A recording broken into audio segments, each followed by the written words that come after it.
Good evening guys, this is GB. Tonight po gagawa tayo ng short video tungkol sa ating update ng ating catcher. This is all about the Earth's ground. Kung totoo bang yung Earth and ground ay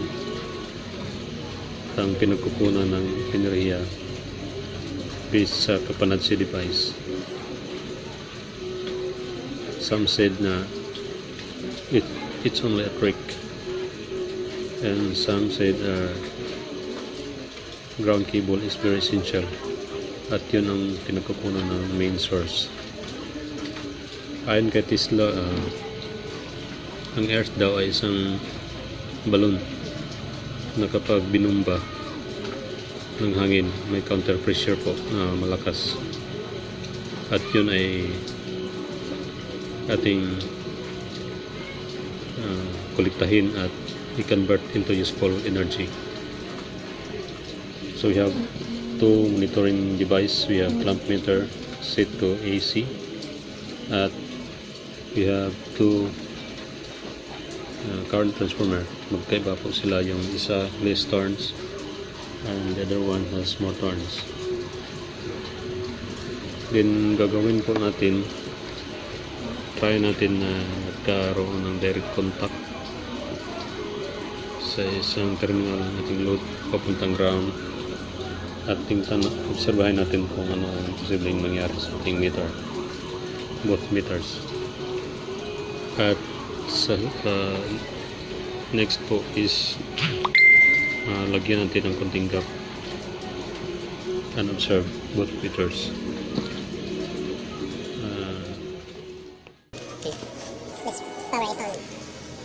Okay, naka-direct contact. Umiilaw lang po yung white, yung more turns, at red zero current. Direct contact po siya. Tapos lagyan natin ng konting gap. Yan, complete po siya. At tingnan yung red po, yung list turns, iilaw po siya kapag nagkaroon ng gap.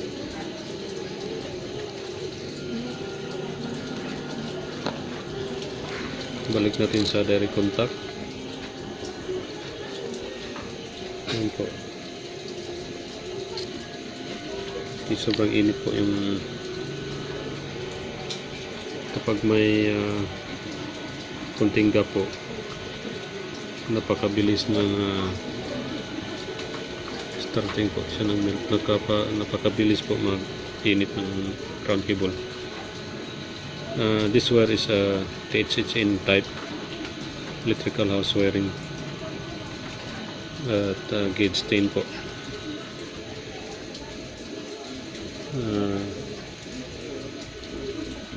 Itong red po ay galing sa ating negative ng catcher, at ito going to the Earth's ground.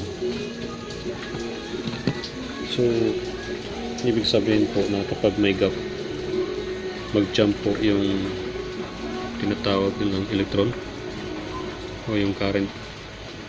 So kapag magkaroon ng gap, iilaw po itong list turns, ibig sabihin lumalakas.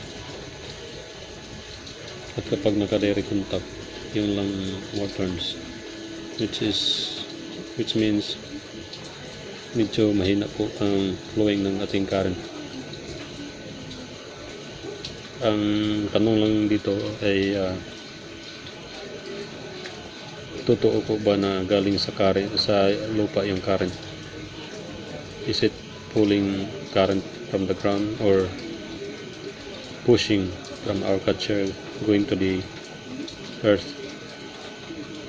Kung nakuha ba natin yung analogy tungkol sa balon, ayon kay Tesla, the earth is like a balloon na binumba ng hangin at may counter pressure. Dito po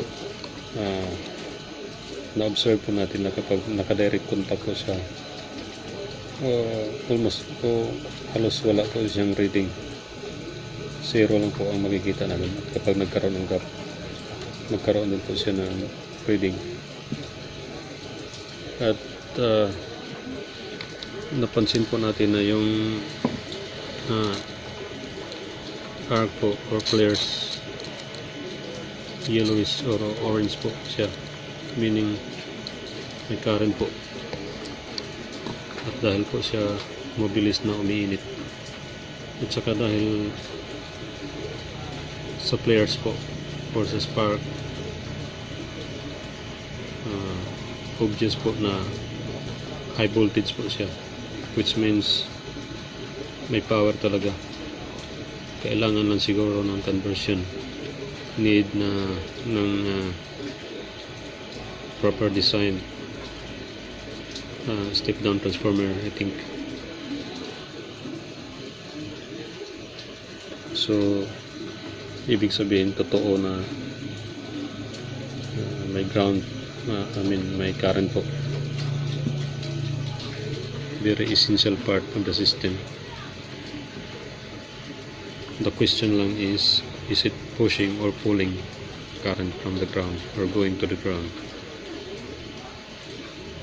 Remember po, this is an open system, hindi po siya closed circuit po. Galing lang po sa ating catcher, negative, to our load, at ground to the earth. One way lang po yung connection niya. At yan po, umiilaw po siya.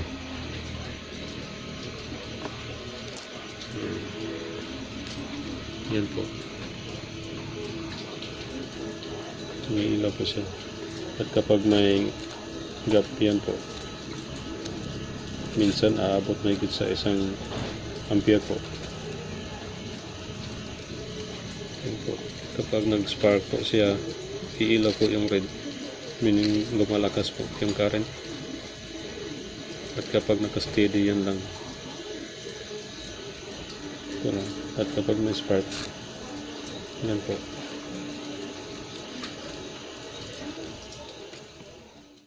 So, yun lang muna sa ngayon. Thanks for watching.